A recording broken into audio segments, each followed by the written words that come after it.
Cosmetic dentistry is wildly popular these days, but it hasn't always been that way. When you visit the dental office of Dr. Patrick Cohen in Beverly Hills, you can be sure of two things. One, you're being treated at a practice with a long legacy of pioneering advances in cosmetic dentistry. And two, it's entirely possible you'll run into someone famous in the waiting room. Academy Award-winning actor Martin Landau of Mission Impossible fame has been a patient here for years. Actually, Dr. Cohen's grandfather was my dentist, and he was an old-timer who actually was a pioneer in truth. I mean, an old-time dentist who really was very adventurous, and he was a terrific dentist and did things that very few people did at that time. Dr. David Marcus blazed the trail. He helped pioneer cosmetic dentistry. Modern cosmetic dentistry, as we know it, it's thought that it started in the 60s, but actually we're finding my grandfather was doing it back in the late 40s. And in the process, Dr. Marcus became the first dentist to the stars. If you look at some of the patients that Dr. Marcus used to treat, people like Judy Garland, Marlon Brando, Sidney Poitier, Carol O'Connor, okay? Some of the old-timers may remember Hugh O'Brien, okay, Henry Fonda. These are all people that they made their living speaking. They were in front of a camera and they were speaking, and they had to be able to talk, they had to be able to smile, they had to be able to enunciate. And so a lot of these people would have things done to their teeth because either their smile wasn't good or maybe they had a horrible history. Cary Grant's a perfect example. I mean, he lost his teeth when he was in his late or early 40s, I think it was. And Clark Gable was also, they both wore dentures. You know, people like Henry Hathaway were his clients who were tough. I mean, you know, if you, Henry was a director I worked with in Nevada Smith. And for Henry to, you know, go to a dentist, you know, he could have gone to any dentist, and if he didn't like a dentist, you heard about it. Well, he liked this dentist. Dr. Cohen received his training under his grandfather and remembers well his stories about how it all began. It started out actually with the movie studios. And what was happening was that they would get these new young starlets and drop dead gorgeous, beautiful, enunciated well, and then they smiled. And their smiles were horrific.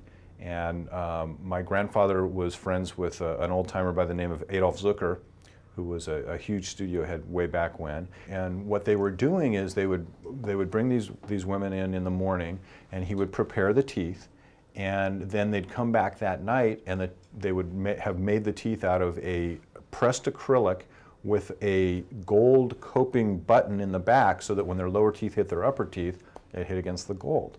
As usual in show business, not everything went according to script. Well, one of the interesting stories about this is that he actually did a couple of girls, I think it was in the early 50s, he did a couple of girls on the same day. And 2 days later, Zucker calls him and is yelling at him. What the hell did you do to these patients? What were these girls? He says, what are you talking about? He says, we looked at the dailies yesterday and their teeth are blue. He says, what are you talking about? Their teeth are blue. Turns out the girls had just gotten their teeth cemented. The very next day they had lunch at the commissary and they ate blueberry pie. And the cement and everything hadn't set. The girls' teeth turned blue. Today, Martin Landau credits Dr. Marcus and his grandson Patrick with making his distinguished career before the cameras possible.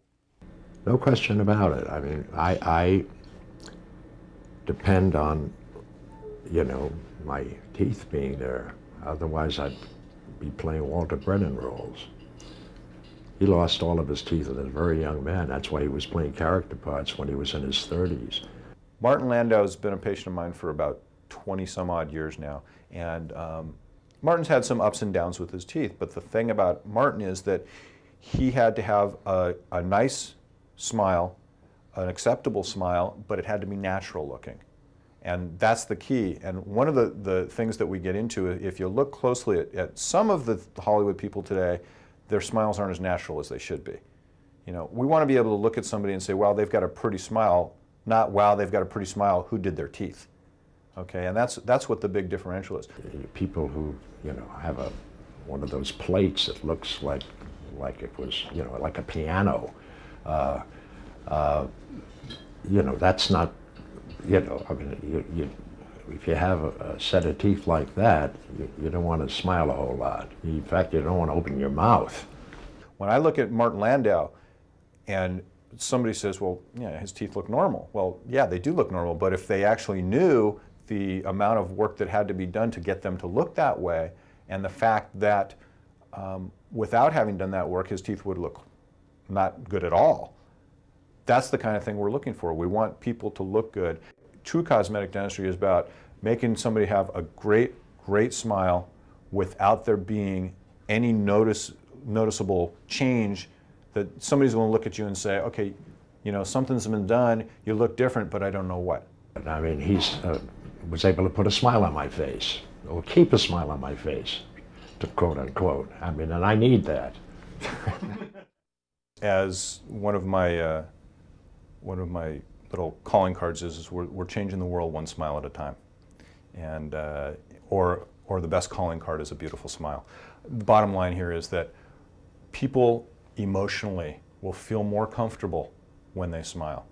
And so Dr. Patrick Cohen carries on the traditions of cosmetic dentistry, pioneered by his grandfather, proving to his patients, both famous and not, that getting a great smile doesn't have to be mission impossible.